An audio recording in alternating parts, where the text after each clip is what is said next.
Good evening friends, मैं Sandeep Singh. Welcome to my YouTube channel Sandeep crazy stock.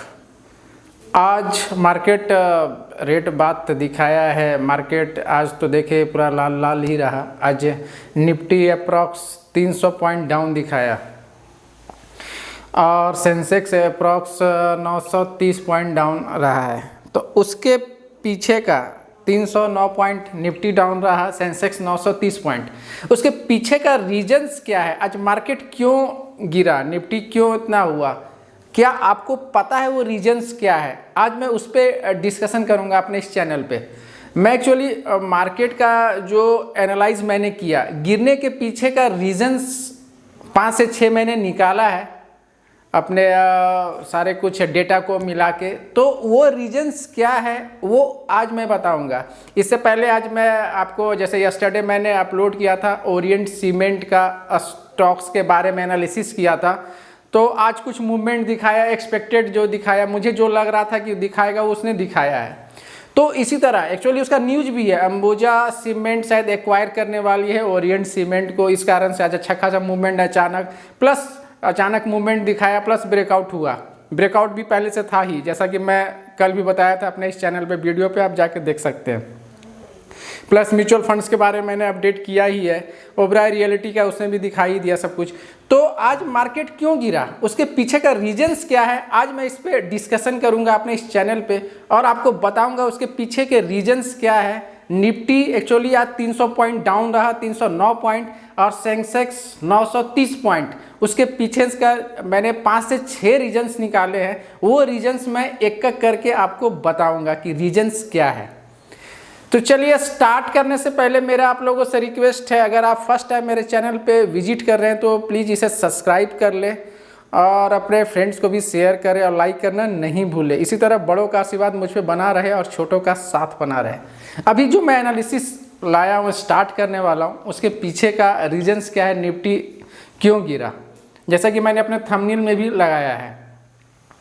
और कल तो बैंक निफ्टी का एक्सपायरी भी है, तो निफ्टी कहाँ दिख रहा है? मेरे अनुसार से जो निफ्टी दिख रहा है, निफ्टी 24,000 से डाउन साइड की ओर 23,950 ये रेंज दिखा रहा है। अगर अप साइड की ओर देखें तो 24,700 से 800 का रेंज, अगर 24,800 का रेंज को वो सपोर्ट, 24,800 को अगर वो सपोर्ट के रूप में है, अगर 800 वो सस्टेन करेगा तो फिर मार्केट अप साइड की ओर बुलिशनेस हो सकता है। तो इसी तरह मैंने नीचे बता दिया, सपोर्ट लेवल भी बता दिया आपको। अभी रीजंस क्या है, जो मैंने रीजंस निकाले हैं वो मैं आपको बताना चाह रहा हूँ। आज जो मार्केट आपको दिखा है कि सिंपल सा बात है, जो बीएससी के शेयर्स हैं उसने जो अप्रॉक्स 30 शेयर्स जो बीएससी के अप्रॉक्स है 1.15% एक्चुअली डाउन रहा है। और अगर आप एनएससी का देखोगे तो 309 पॉइंट मतलब 1.25% अप्रॉक्स डाउन रहा है। और अगर मैं इस पे बताना चाहूँ आपको कि क्या है, आज स्मॉल कैप अगर गिरा है, वो स्मॉल कैप इंडेक्स 3.7% गिरा हुआ है, मिड कैप इंडेक्स 2.3% डाउन हुआ है। इसी तरह अगर इंडिया VIX देखा जाए तो VIX 5.2 से जंप करके 14.48 हुआ है। अब सेक्टोरियल वाइज कितने कौन सा सेक्टर आज नीचे रहे? निफ्टी, PSU, बैंक, रियलिटी, ये मतलब काफ़ी नीचे रहे, ये फॉलिंग 4.2%, निफ्टी, PSU, बैंक्स रहे, एंड रियलिटी 3.3% अप्रॉक्स रहा है। अब मैं रीजंस बताता हूँ मार्केट क्यों नीचे रहा। उसके पीछे का पहला रीजंस है क्वार्टर जो 2 का है, वो अर्निंग जो आ रही है वीक, जो क्वार्टर 2 का अर्निंग आ रहा है वो वीक आ रहा है, कमज़ोर क्वार्टर 2 आए। सिंपल सा बात है, लगातार 4 वर्षों के मजबूती में लगातार 4 वर्ष का मजबूती के कारण अगर देखोगे तो कॉरपोरेट आय धीमी होने लगी है। सिंपल सा बात है, कॉरपोरेट का जो आय है, जो आप कह सकते हो कि जो इनकम कर रहा है वो धीमा हुआ है। उसके पीछे का क्या है, क्यों ब्लू चिप कंपनियां और अन्य कंपनियों, जो ब्लू चिप कंपनियां हैं और क्वार्टर 2 का अन्य कंपनियों का निराशाजनक परिणाम रिपोर्ट दे रहा है। अनुमान के मुताबिक रिजल्ट नहीं आ रहे हैं, जिससे जो इन्वेस्टर्स हैं उसमें असंतुष्ट की भावना आ रही है, असंतुष्ट हो रहे हैं और उस परिणामों के बाद वो कहीं और माने दूसरी जो सेफ मोड वाले स्टॉक है, safe mode in the sense आप कह सकते हो रक्षात्मक, जो लग रहा है कि कम गिरे वैसे शेयर की ओर वो ट्रांसफ़र कर रहे हैं, मूव कर रहे हैं। एक रीजन्स ये है Q2 का अर्निंग आय कम होना, और अर्निंग आय तो कम ही होना प्लस आप अगर देखो डिफेंसिव स्टॉक्स की ओर मूव कर रहे हैं जैसे इन्वेस्टर्स मैं बता रहा था।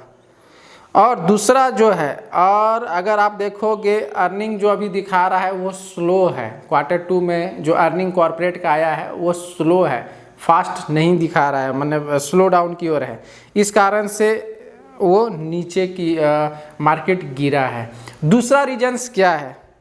ग्लोबल सेल ऑफ, दूसरा रीजन ग्लोबल सेल ऑफ है। तो उसको कैसे, ग्लोबल सेल ऑफ का रीजन्स क्या है वो मैं बता दे रहा हूँ, थोड़ा सा इसको मैं बताना चाह रहा हूँ।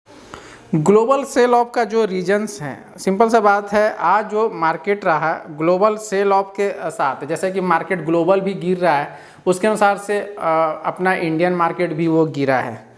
तो अगर आप देखोगे MSCI ऑल वर्ल्ड इंडेक्स 0.2% गिरा है, जबकि अमेरिकी फ्यूचर्स अगर सोमवार को देखोगे जो बेंचमार्क जो था अमेरिकी फ्यूचर का, वहाँ से भी उसने नीचे आया है कमज़ोर। एक कमज़ोर सोमवार से ही जो मंडे को खुला था, मंडे से ही वो कमज़ोरी की ओर संकेत बता रहा था। तो वो कितना, और जापान का निकाई भी 1.6% गिरा है, जो अक्टूबर के शुरुआत के बाद से सबसे बड़ा गिरावट है। अक्टूबर में जब शुरुआत हुआ था उससे सबसे बड़ा गिरावट है। तो सिंपल सा बात है, ये एक हो गया ग्लोबल सेल ऑफ। जो थर्ड वन रीज़न है बॉन्ड यील्ड का, जो मैं तीसरा रीज़न आपको ये बता रहा था कि सिंपल था बॉन्ड यील्ड, जो बॉन्ड यील्ड्स में वृद्धि और मजबूत डॉलर, ये भी एक रीज़न है। उसके पीछे क्या रीज़न है? अमेरिकन बॉन्ड यील्ड्स और डॉलर कई महीनों से उच्च स्तर पर कारोबार कर रहे हैं।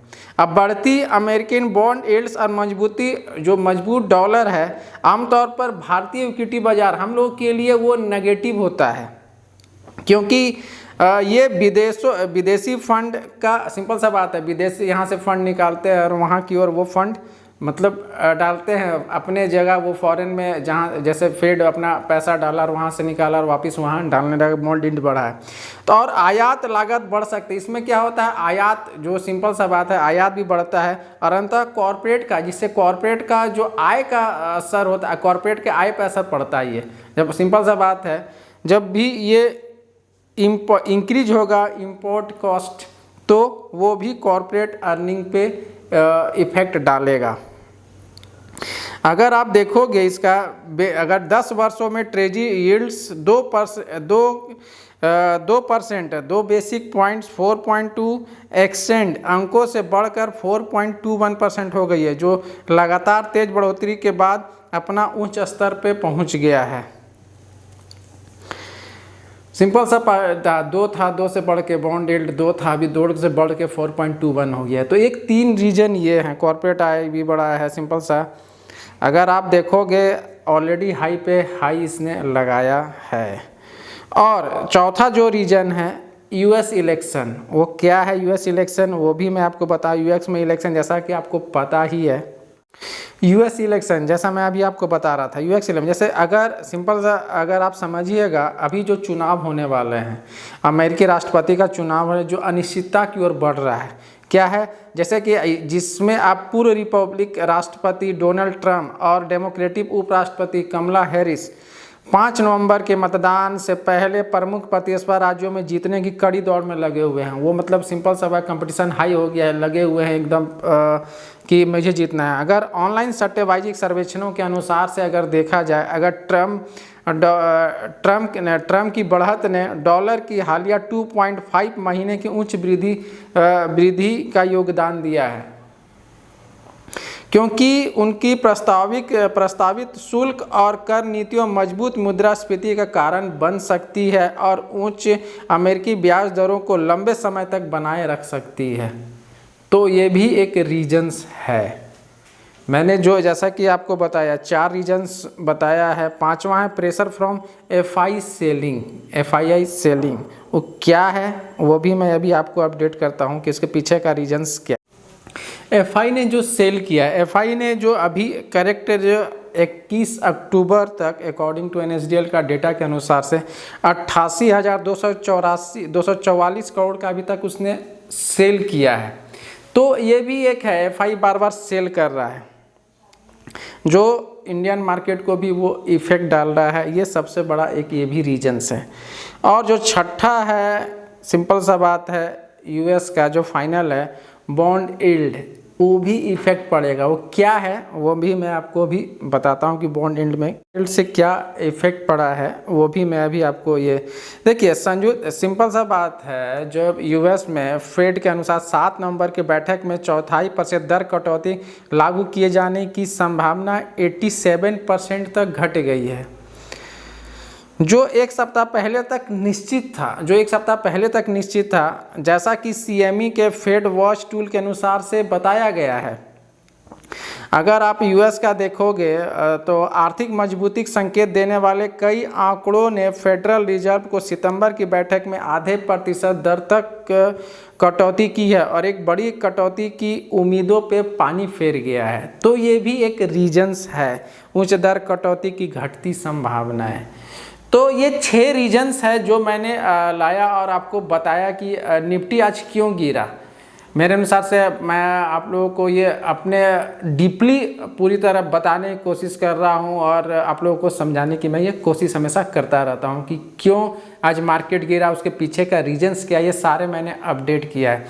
तो चलिए आज मार्केट क्यों गिरा इसी पे अपडेट किया है मैंने। फिर नेक्स्ट वीडियो में फिर मैं कोई स्टॉक लाऊंगा, एनालिसिस लाऊंगा, फिर मार्केट पे वॉच होगा, फिर और भी फर्दर मैं कुछ बताऊंगा।